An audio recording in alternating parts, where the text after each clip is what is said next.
तो भाई इस वीडियो में हम बात करने वाले हैं 3 नंबर्स का मिनिमम या मैक्सिमम फाइंड करना। हमारे पास 3 नंबर हैं और उनका हमें मिन फाइंड करना है या मैक्स फाइंड करना है। तो देखिए यहाँ पर हमें पता है हमारे पास मैथ क्लास के अंदर एक मेथड है जिसका नाम है मैथ डॉट मैक्स। लेकिन इसके साथ प्रॉब्लम क्या है कि ये 2 नंबर का ही मैक्सिमम दे सकता है। अगर मैं यहाँ तीसरा नंबर ऐड करता हूँ तो ये हमारा एरर जनरेट करेगा, क्योंकि इस मेथड को डिज़ाइन ही 2 पैरामीटर लेने के लिए किया गया है। लेकिन अगर हमें 3 का मैक्सिमम निकालना हो तो उसके लिए हमें क्या लॉजिक लगाना पड़ेगा। तो हम यहाँ पर बेसिकली सीरीज में सीख रहे हैं लॉजिक बिल्ड करना, जो कि हमारे प्रोग्राम्स में बहुत ज़्यादा इम्पोर्टेंट है। अगर लॉजिक ही नहीं आता है बनाना तो हम प्रोग्राम अच्छे से नहीं बना पाएंगे, इवन हम बना ही नहीं सकते प्रोग्राम। तो सिंटेक्स के साथ हमारा लॉजिक का कंसेप्ट भी क्लियर होना चाहिए। तो ठीक है बच्चों, देखते हैं। सबसे पहले मैंने बना दिया क्लास, क्लास का नाम रख दिया जी demo, public static void main. मैं थोड़ा सा शॉर्ट करने के लिए, ताकि लेंथ ज़्यादा ना हो वीडियो की, ये शॉर्ट में लिख रहा हूँ, लेकिन जब आप प्रैक्टिस करें तो आप इसे प्रॉपरली लिखें।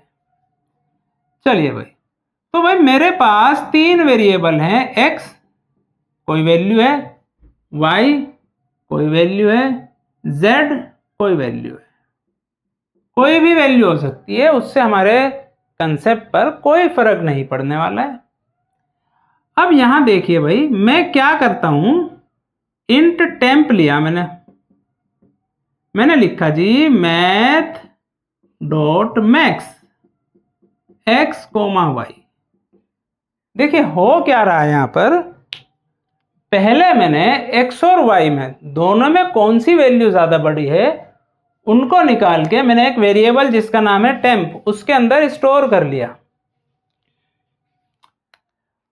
तो टेम्प में दोनों में से जो बड़ी वैल्यू है वो आ जाएगी।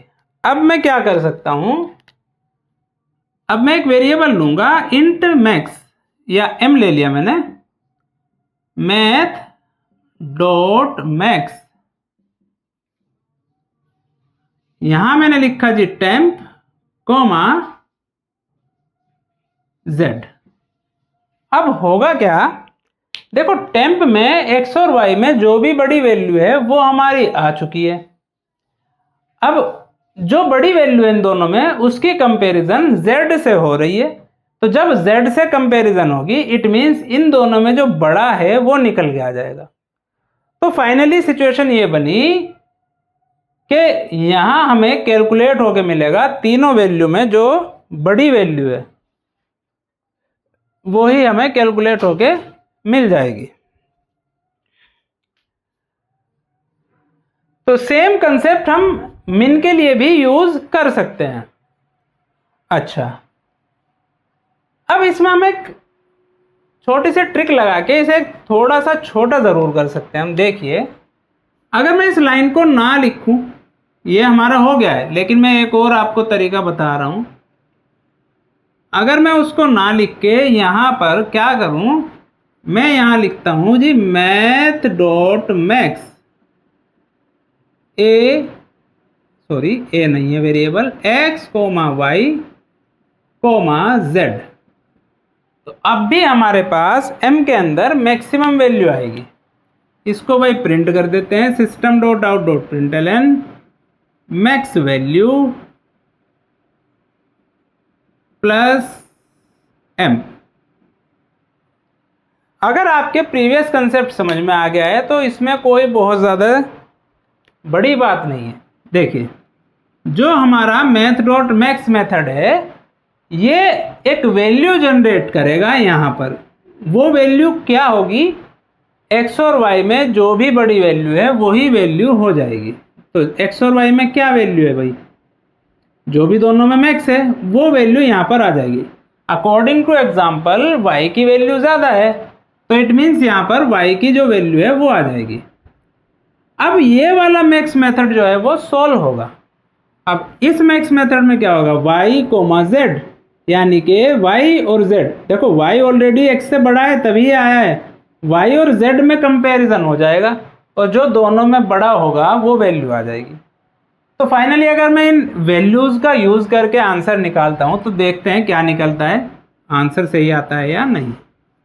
चलिए math dot max x comma y, x की वैल्यू 10 वाई 20, तो यहाँ हमें 20 मिल जाएगा। फिर ये वाला मैक्स मेथड इवेल्युएट होगा 20 और ये z की वैल्यू है जी 15, 20 और 15 दोनों में से मैक्स कितना है 20, तो m के अंदर क्या वैल्यू आ गई 20, यानी कि जो तीनों में सबसे बड़ी वैल्यू है वो आ गई है, उसको हमने प्रिंट कर दिया। तो ये छोटे छोटे कंसेप्ट ही आपको आगे बड़ी चीज़ें करने में मदद करेंगे। तो बने रहिए हमारे साथ इस ट्यूटोरियल में। Thank you.